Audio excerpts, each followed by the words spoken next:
Hello students, so we met again. Student, last time हम लोग 10th standard में life processes वाला chapter पढ़ रहे थे। लाइफ प्रोसेसेस में हम लोगों ने अभी तक इंट्रोडक्शन पढ़ा, उसके कंटेंट्स पढ़े। हम लोगों ने ये पढ़ा कि एक्चुअली लाइफ प्रोसेसेस वो वाइटल एक्टिविटीज होती हैं लाइफ की, जो एक लिविंग ऑर्गेनिज्म की सर्वाइवल के बहुत ज्यादा जरूरी हैं, और वो लिविंग ऑर्गेनिज्म को नॉन लिविंग ऑर्गेनिज्म से भी क्या कर देती हैं, डिफरेंशिएट कर देती है। क्या कर देती है स्टूडेंट्स? डिफरेंशिएट कर देती है। तो लिविंग ऑर्गेनिजम्स में जो भी लाइफ प्रोसेसेस थे, उसमें से हम लोगों ने ये बोला कि हमारे पास 8 लाइफ प्रोसेसेस मेन है। उसमें से पहला हमने न्यूट्रिशन कंप्लीट कर लिया था। न्यूट्रिशन हमने अमीबा में पढ़ा था। पैरामीशिया मतलब यूनिसेलुलर ऑर्गेनिजम्स में आप लोगों ने न्यूट्रिशन पढ़ लिया था, ठीक है। तो आज हम लोग nutrition in multi cellular organisms में सबसे पहले न्यूट्रिशन पढ़ेंगे, nutrition in human beings.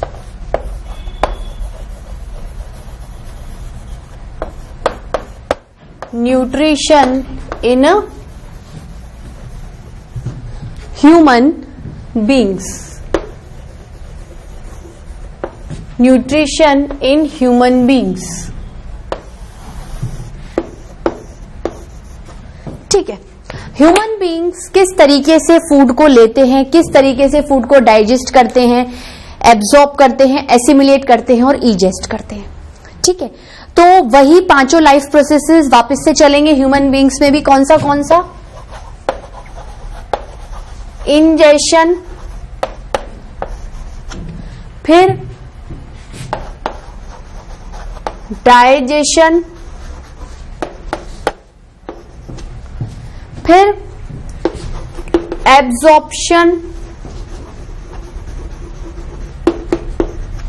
Then assimilation,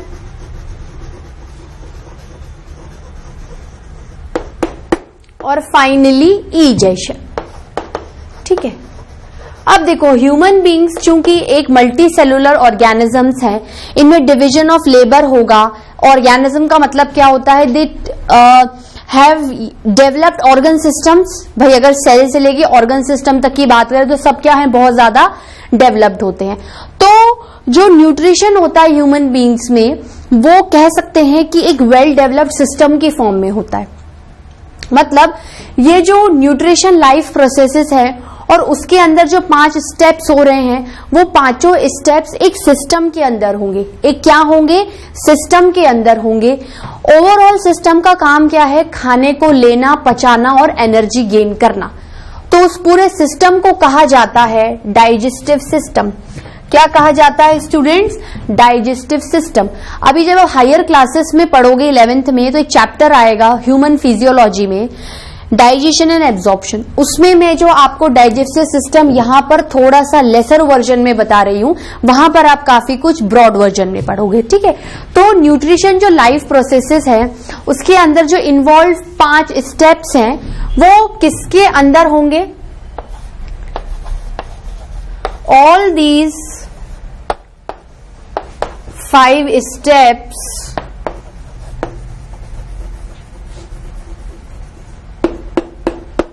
of nutrition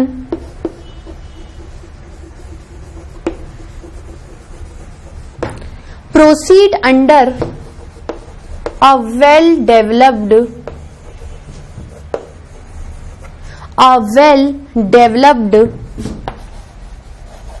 system called as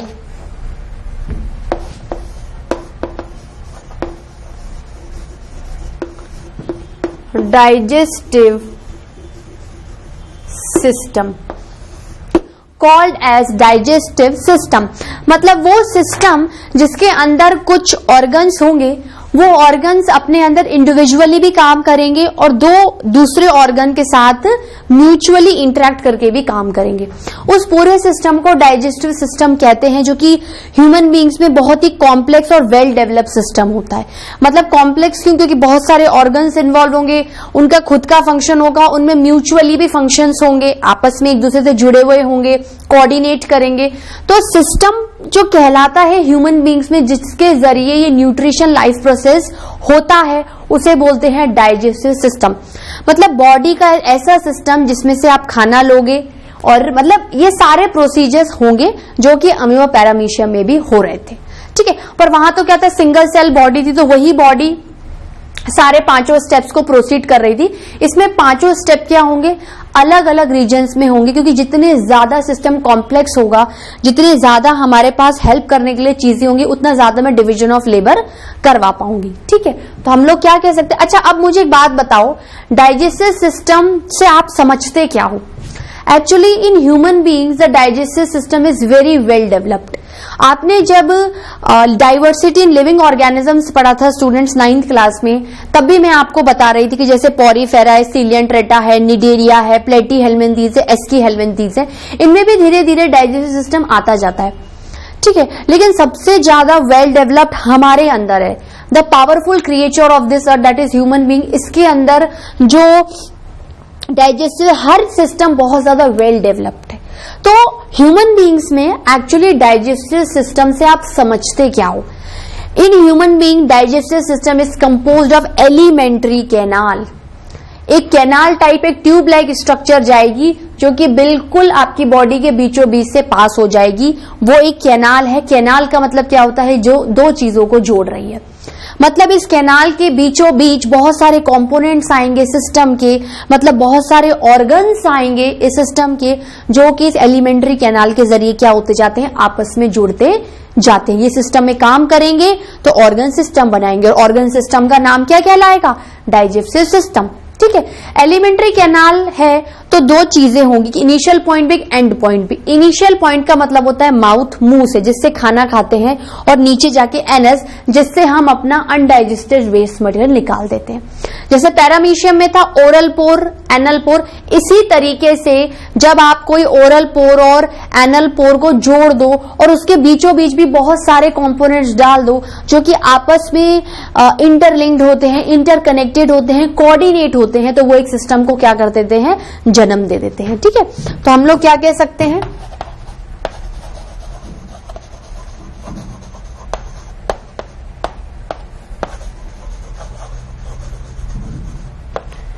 digestive system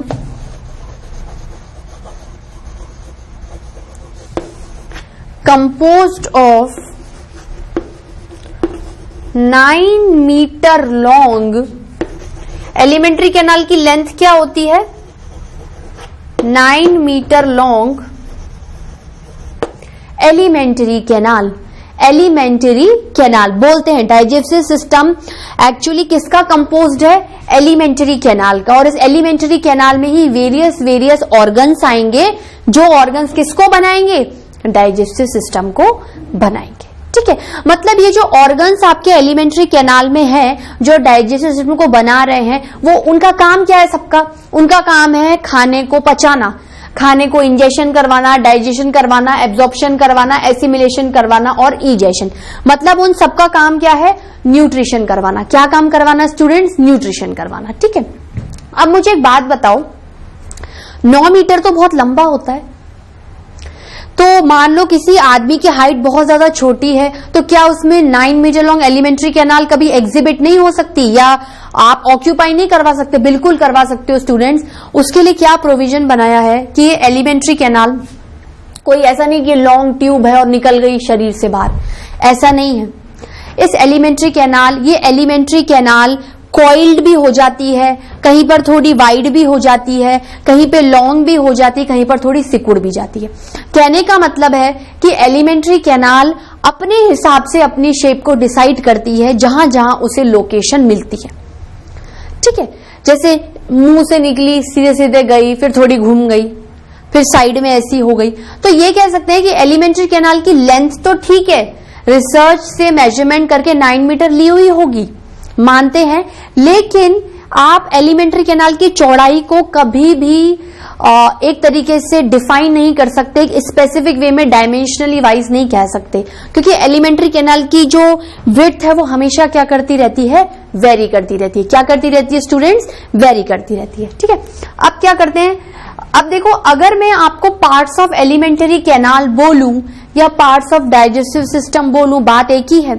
obviously बात एक ही है, because in human being the digestive system is composed of alimentary canal, या we can say a well developed alimentary canal in human beings is called digestive system. अब system आता है तो चलिए सिस्टम के कंपोनेंट्स पढ़ते हैं, ठीक है।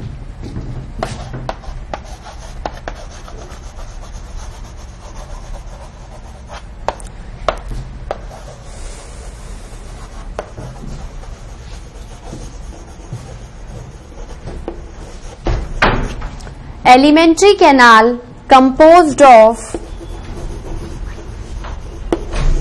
following components. Alimentary canal composed of following components, ठीक है भाई। ये जो 9 मीटर लॉन्ग एलिमेंट्री कैनाल है, इसमें आपको क्या करनी है, चीजें भरनी है ना, तो भरोगे तो कंपोनेंट शो करोगे। तो वेरियस कंपोनेंट्स कौन से होंगे, चलिए नंबर 1 पे लेते हैं माउथ। इसमें अपन ओरल कैविटी भी देखेंगे। वैसे तो माउथ और ओरल कैविटी अलग अलग होती है, लेकिन लमसम ये जुड़े हुए हैं, इसलिए मैं इसको क्या है एक ही में लिख रही हूं। माउथ ओरल कैविटी के बाद इसमें क्या आएगा, माउथ ओरल कैविटी के बाद इसमें आएगा फेरिंग्स। अभी आप नाम देखते चलो, मैं एक एक को बताऊंगी, बहुत ज्यादा डीप वर्जन में नहीं है, पर फिर भी मैं आपको इंट्रोडक्शन सबका दूंगी।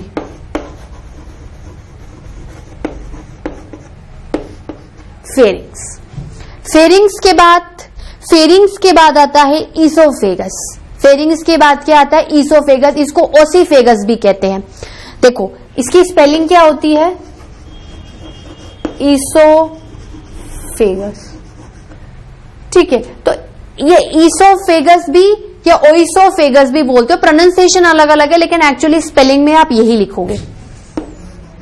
ईसोफेगस के बाद आता है स्टमक। मैं जो ये आपको चीजें बता रही हूं, अभी मैं डाइजेस्टिव सिस्टम का डायग्राम बताऊंगी, आपको और ज्यादा क्लियर हो जाएगा, ठीक है। स्टमक के बाद आता है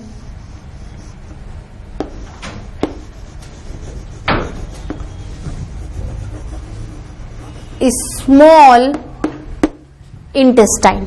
क्या आता है, स्मॉल इंटेस्टाइन। और फिर आता है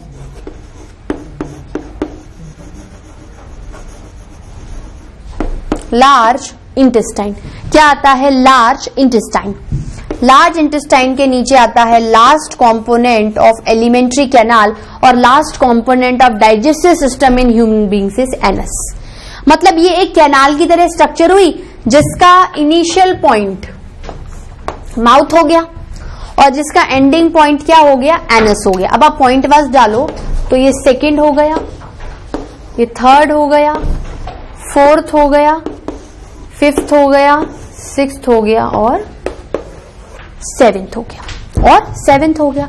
तो 7 कंपोनेंट से ये आपका मिला हुआ है। अभी देखो इनके अंदर क्या है, कुछ सब कंपोनेंट्स भी आएंगे। सबसे पहले क्या है, आपके एलिमेंट्री कैनाल में ये तो क्या है, प्रॉपरली वेल डेवलप्ड ऑर्गन्स है। भैया आपका डाइजेस्टिव सिस्टम है which is composed of alimentary canal and these are the various components of alimentary canal और डाइजेस्टिव सिस्टम। स्टूडेंट्स किसी भी तरीके से बोल सकती हो ना इस बात को। पहला कंपोनेंट क्या है, पहला ऑर्गन क्या है, माउथ है, फिर फेरिंग्स है, फिर ईसोफेगस है, फिर stomach, small intestine, large intestine और एनस। अब क्या है, इसके अंदर भी स्मॉल इंटेस्टाइन फिर फर्दर 3 सब पार्ट्स में डिवाइडेड है और लार्ज इंटेस्टाइन फिर फर्दर 3 सब पार्ट्स में डिवाइडेड है। इसके अलावा आपके इस डाइजेस्टिव सिस्टम या एलिमेंट्री कैनाल में वेरियस वेल डेवलप्ड ग्लैंड्स भी आते हैं। क्या आते हैं, वेरियस वेल डेवलप्ड ग्लैंड्स भी आते हैं। वो ग्लैंड्स क्या करते हैं, देखो ग्लैंड एक ऐसा ऑर्गन होता है। ग्लैंड क्या होता है, देखो ग्लैंड एक, ये मत समझो कि बॉडी में कोई नए तरीके से कोई नई चीज आ गई। आप बोलोगे मैम फिर तो ये चैप्टर बहुत ज्यादा कॉम्प्लेक्स हो जाएगा। कॉम्प्लेक्स नहीं होगा, बस ये चैप्टर आपके लिए इंपॉर्टेंट बहुत ज्यादा है। तो इंपॉर्टेंट होने के साथ साथ टर्मिनोलॉजीज इस चैप्टर में सबसे ज्यादा नहीं आप पढ़ोगे। देखो ग्लैंड कुछ भी नहीं है, ग्लैंड एक ऑर्गन होता है। ग्लैंड आपकी बॉडी में जैसे ये सारे ऑर्गन्स है ना, फेरिंग्स, ईसोफेगस सब ऑर्गन है। तो ग्लैंड भी क्या होता है, ऑर्गन ही होता है, पर उसके अंदर क्या होता है, सिक्रेशन की पावर आ जाती है, कुछ भरने की पावर आ जाती है। अब देखो बॉडी की लोकेशन के हिसाब से वो कहां पर सिचुएटेड है और उसका पर्टिकुलर फंक्शन क्या है, तो ग्लैंड भी उस पर्टिकुलर फंक्शन को करवाने के लिए पर्पसफुली कुछ चीज सिक्रीट करेगा। अब यहां पर अगर मैं किसी चीज को ग्लैंड बताऊं या मैं आपको अलग से बताऊंगी कि 2 या 3 आप स्पेशली ग्लैंड्स पढ़ोगे डाइजेस्टिव सिस्टम में, वो क्या सिक्रीट करते हैं, वो एक्चुअली अपने अंदर एंजाइम सिक्रीट करते हैं।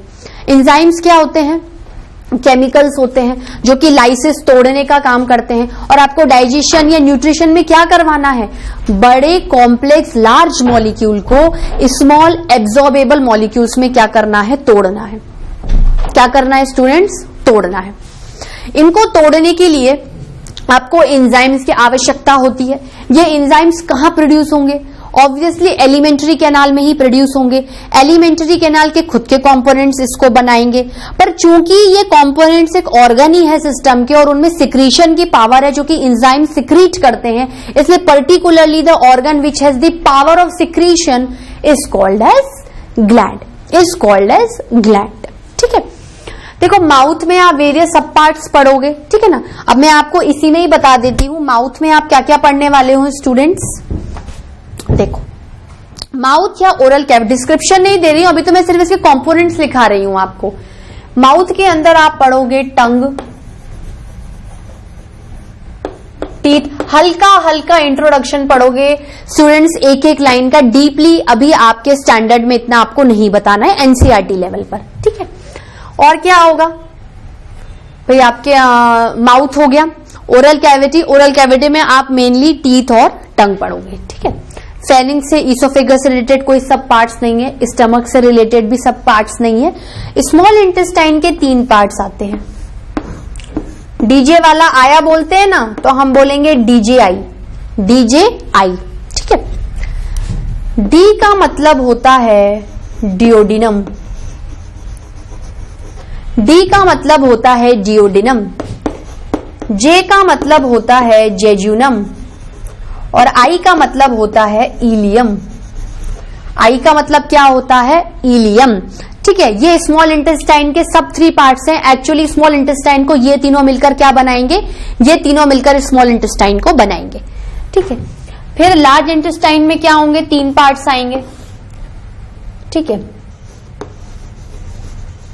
उनको बोलते हैं सीकम, कोलोन और rectum, caecum, colon and rectum, CCR, ठीक है। आप इसको क्या है, इसकी ट्रिक बनाने के लिए आप उल्टा बोल सकते हो। आपके घरों में RCC की छतें डलती है ना, तो ट्रिक में क्या करो, आप याद उल्टा करो, RCC लिखो, क्या करो, RCC, लेकिन फुल फॉर्म के लिए आप C से स्टार्ट करो।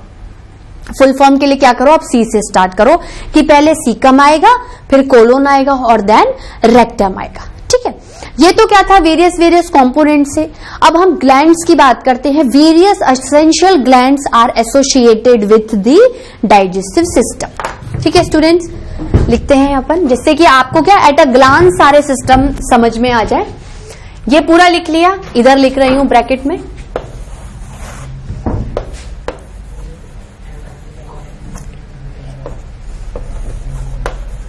Various glands are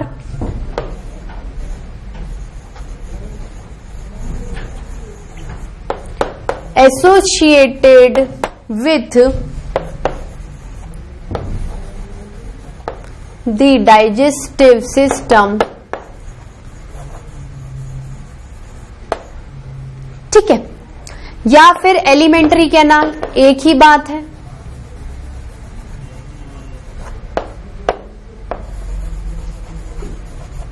ठीक है, पहला क्या आएगा, देखो ये ग्लैंड्स क्या होंगे, चूंकि डाइजेस्टिव सिस्टम का पार्ट है तो इन्हीं किन्हीं ऑर्गन से रिलेटेड होंगे। भाई पर्टिकुलर ऑर्गन है, उसके साथ रिलेटेड उसका रेस्पेक्टिव ग्लैंड।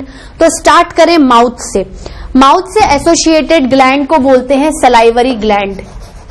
वो कुछ सिक्रीट करेगा, वो क्या सिक्रीट करेगा, ग्लैंड जो सलाइवरी है, तो ग्लैंड जो सलाइवा सिक्रीट करेगा, थूक आती है मुंह में, इस थूक के अंदर, सलाइवा के अंदर एक ऐसा एंजाइम होता है जो आपके खाने को क्या करता है, डाइजेस्ट करता है। अब देखो, आप बोलोगे कि मैम खाने में तो आपने कहा था बहुत सारे कंपोनेंट है, कार्बोहाइड्रेट भी होगा, फैट भी होगा, प्रोटीन भी होगा, ठीक है। हाँ, मैंने बिल्कुल सही कहा था। इसलिए इन जो एंजाइम्स में अलग अलग प्रॉपर्टीज होती हैं। कुछ एंजाइम कार्बोहाइड्रेट्स को पचाने के लिए बने हुए रहते हैं, कुछ एंजाइम आपके फैट्स या लिपिड्स को पचाने के लिए बने हुए हैं, और कुछ एंजाइम प्रोटीन्स को पचाने के लिए बने हुए हैं। उनके वेरियस नाम से, कार्बोहाइड्रेट को पचाने के लिए लिस्ट ये रही, फैट को पचाने के लिए लिस्ट ये रही, और प्रोटीन्स के लिए लिस्ट ये रही। तो जैसे जैसे आप सिस्टम को आगे आगे पढ़ते जाओगे, आपको धीरे धीरे और बातें समझ में आती जाएंगी। पर आपको ये बात समझ में आ गई है कि ह्यूमन बींग्स में न्यूट्रिशन करवाने के लिए, या ये 5 असेंशियल स्टेप्स करवाने के लिए हमें एक वेल डेवलप सिस्टम की जरूरत है। क्योंकि ह्यूमन बींग्स का सिस्टम क्या है, बॉडी ऑर्गेनाइजेशन कॉम्प्लेक्स है, वो एक ऑर्गन सिस्टम, ऑर्गेनिज्म लेवल पर है। तो हमें क्या है, डायरेक्ट सिस्टम पे ही बात करनी पड़ेगी। अब हम सेल, टिश्यू, ऑर्गन की बात नहीं करेंगे, हम ऑर्गन सिस्टम की बात करेंगे। तो उसमें न्यूट्रिशन को करवाने के लिए हमारे पास डाइजेस्टिव सिस्टम की अवेलेबिलिटी है। डाइजेस्टिव सिस्टम की अवेलेबिलिटी है तो एक सिस्टम बहुत सारे कंपोनेंट्स या ऑर्गन से बनता है। ये वेरियस ऑर्गन्स है, और आप अभी देखना ये ऑर्गन्स आपस में क्या है, इंटरलिंक्ड भी रहते हैं, मतलब म्यूचुअली काम करेंगे। कि माउथ फेरिंग से एसोसिएटेड है, फेरिंग ऐसा नहीं कि ईसोफेगस को आप फेरिंग्स की जगह रख दो तो काम हो जाएगा, नहीं। लाइन क्या होती है, एक रिदम में, एक पैटर्न में ही चलेगी, ठीक है। देखो, माउथ से रिलेटेड कौन से ग्लैंड्स हैं, माउथ से रिलेटेड आपके ग्लैंड्स हैं सलाइवरी ग्लैंड्स, ठीक है। उसके बाद क्या है,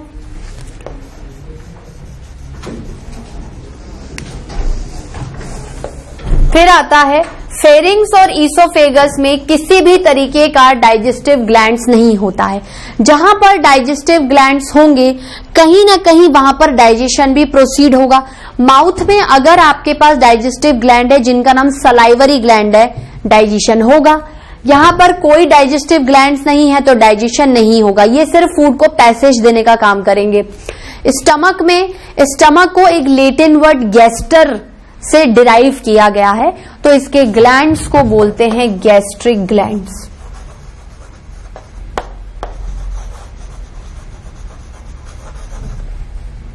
गैस्ट्रिक ग्लैंड्स क्या बोलेंगे, गैस्ट्रिक ग्लैंड्स, ठीक है। उसके बाद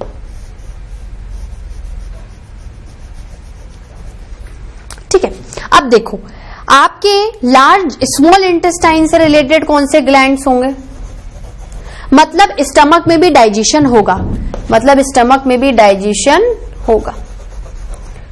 भाई आप ऐसा क्यों बोल रहे हो, मैं अच्छा देखो आपके दिमाग में क्वेश्चन आ रहा होगा कि मैम सारे कंपोनेंट्स में डाइजेशन क्यों नहीं हो रहा। देखो सारे कंपोनेंट डाइजेशन कराने में हेल्प कर रहे हैं, माउथ भी कर रहा है, फेरिंग्स भी कर रहा है, ईसोफेगस भी करेगा, स्मॉल के तीनों पार्ट, लार्ज के तीनों पार्ट करेंगे, हेल्प सब कर रहे हैं डाइजेस्टिव सिस्टम में, क्योंकि उसका काम ही न्यूट्रिशन और डाइजेशन का है। लेकिन पर्टिकुलर किसी फूड को प्रॉपरली डाइजेस्ट करवाने के लिए we need enzymes, we need enzymes. तो एंजाइम्स को कौन सिक्रीट करेगा, उस पर्टिकुलर सिस्टम का कोई ऑर्गन, तो ये कर रहा है, ये कर रहा है, ये कर रहा है। मतलब डाइजेशन माउथ में होगा, फिर फेरिंग्स ईसोफेगस में नहीं होगा, फिर स्टमक में होगा, स्मॉल इंटेस्टाइन में होगा, और डाइजेशन स्मॉल इंटेस्टाइन में आके खत्म हो जाता है। लार्ज इंटेस्टाइन में कोई भी डाइजेशन का काम नहीं होता है, मतलब डाइजेशन यहां से स्टार्ट हुआ और यहां पर खत्म हो गया, और यहीं से खाना पूरी तरीके से डाइजेस्ट होके एब्जॉर्बेबल फॉर्म में टूट जाता है। तो यहीं पर एब्जॉर्प्शन होगा, एब्जॉर्प्शन से खाना ब्लड में आ जाएगा, ब्लड सेल को देगा, सेल से एनर्जी खींचेंगे, एसिमिलेशन। और अब आप बताओ अगर यहीं पर आपका इंजेशन से लेकर एसिमिलेशन तक काम हो रहा है, तो जो बचा कुचा काम है इजेशन कौन करवाएगा, इजेशन आपका लार्ज इंटेस्टाइन और एनस करवाएगा। कौन करवाएगा, लार्ज इंटेस्टाइन और एनस। बात समझ में आई, ये पांचों स्टेप्स में इन सारे कंपोनेंट्स का क्या है, योगदान है, ठीक है। पर डाइजेशन करवाने के लिए you need enzyme, because in digestion you have to break down the food and this food is broken down with the help of enzymes, ठीक है। ठीक है। तो जहां जहां जिस भी प्रॉपर ऑर्गन में ग्लैंड्स बनेंगे, जहां जहां एंजाइम्स का सिक्रीशन होगा, वहां वहां प्रॉपर डाइजेशन होगा। ऐसा नहीं है कि बाकियों में डाइजेशन नहीं हो रहा, ऑब्वियसली नहीं हो रहा, लेकिन वो किसी न किसी तरीके से और हेल्प कर रहे हैं डाइजेशन की प्रोसेस को कंटिन्यू करवाने के लिए। ठीक है, मान लीजिए फेरिंग्स, ईसोफेगस फूड के पैसेज को बंद कर दें, तो माउथ का अगर डाइजेस्टेड फूड आगे नहीं बढ़ेगा तो कैसे वो स्मॉल इंटेस्टाइन में पहुंचेगा। तो भले ही फेरिंग्स और ईसोफेगस एंजाइम सिक्रीट नहीं करे, but they still are the most important component of system. भाई अपने घर में अपन जब काम बांटते हैं लोगों को, मान लो किसी को कम काम भी मिल रहा है, तो जरूरी इसका मतलब ये थोड़ी कि उसकी इंपॉर्टेंस घर में खत्म हो रही है। उसी तरीके से स्टूडेंट, चाहे किसी का ज्यादा काम है या कम काम है, पर सब मिलकर एक सिस्टम के लिए काम कर रहे हैं। ठीक है, स्मॉल इंटेस्टाइन में जो ग्लैंड्स होते हैं उन्हें बोलते हैं इंटेस्टाइनल ग्लैंड्स। क्या बोलते हैं? Intestinal glands. तो यहां पर क्या होता है, आपका पूरा सिस्टम आके खत्म हो जाता है। अब मैं क्या कर रही हूं, आपको कुछ कुछ अहम चीजें यही बता रही हूं, क्योंकि फिर मैं डायग्राम बनाऊंगी तो उसमें मैं आपको इतना कुछ नहीं बता पाऊंगी। यहां से लेके यहां तक आपका इंजेशन भी होगा, ठीक है, डाइजेशन भी होगा, ठीक है, एब्जॉर्प्शन भी होगा, फाइन, और एसिमिलेशन भी होगा। यहां से यहां तक का मतलब क्या होता है कि ऐसे तो प्रॉपर पूरा जो एब्जॉर्प्शन होता है ना, वो स्मॉल इंटेस्टाइन से स्टार्ट होता है, पर मैंने यहां से यहां तक क्यों लिखा, क्योंकि ये चारों चीजें यहां से यहां तक हो रही हैं, और ये दोनों मिलाकर क्या करवाते हैं, ये दोनों मिलाकर इजेशन में हेल्प करवाते हैं।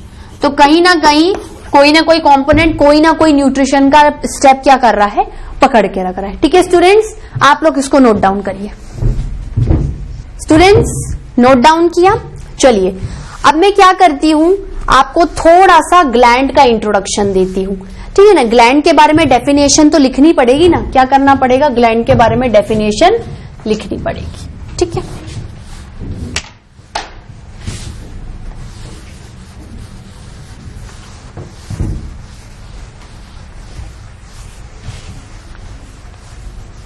देखो अगर हम ग्लैंड्स के बारे में बात करते हैं,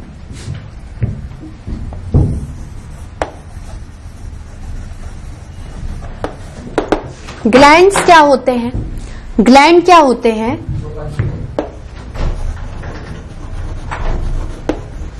gland it itself is itself a organ of our body, itself organ of our body,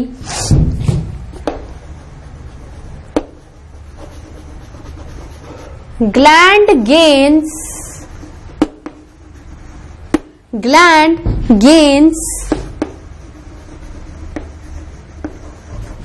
the power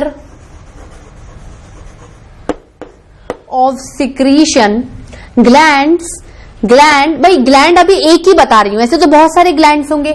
gland gains the power of secretion. ठीक है, अब हर पर्पस को सॉल्व करने के लिए हर पर्पस के हिसाब से उस हिसाब का सिक्रीशन भी होगा। डाइजेशन करवाना तो सिक्रीशन एंजाइमेटिक होगा, क्योंकि एंजाइम्स आएंगे, फूड पे गिरेंगे, अपने अपने हिसाब से कार्बोहाइड्रेट, प्रोटीन और फैट्स को चेक करेंगे और फूड को तोड़ देंगे। ठीक है, तो in glands according to the purpose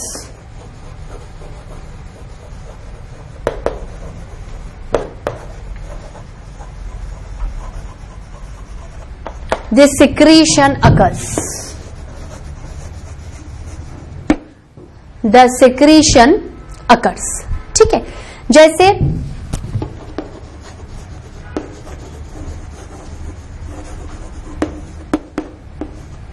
in digestive system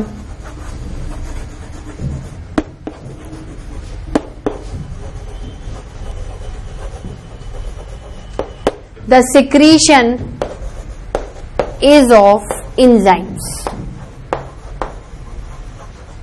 ठीक है, एंजाइम्स क्या करेंगे,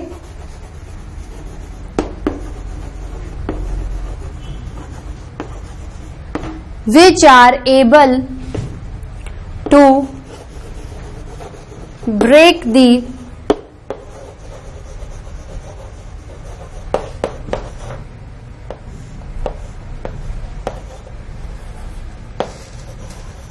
complex food into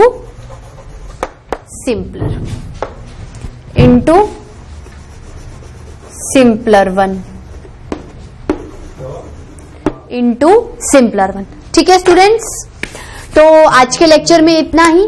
आज के लेक्चर में हमने क्या किया, अपना न्यूट्रिशन इन ह्यूमन बींग्स में देखा जाए तो बहुत कुछ, एक तरीके से देखा जाए तो एक इंट्रोडक्शन के नाम पर सब कुछ पढ़ लिया। अब नेक्स्ट लेक्चर में मैं क्या करूंगी, देखो मैंने ग्लैंड का भी इंट्रोडक्शन दे दिया, मैंने आपको ग्लैंड्स लिखवा भी दिए थे। अब मैं क्या करूंगी, नेक्स्ट लेक्चर में आपको सबसे पहले तो डायग्राम बताऊंगी डाइजेस्टिव सिस्टम का, और एक एक कंपोनेंट के बारे में आपको समझाऊंगी, और आपके सिलेबस में जितना इंपॉर्टेंट है सिर्फ उतना ही लिखाऊंगी, बहुत ज्यादा डीप में जाके कुछ नई चीज समझनी है। ठीक है स्टूडेंट्स, आज के लिए इतना ही। Thank you.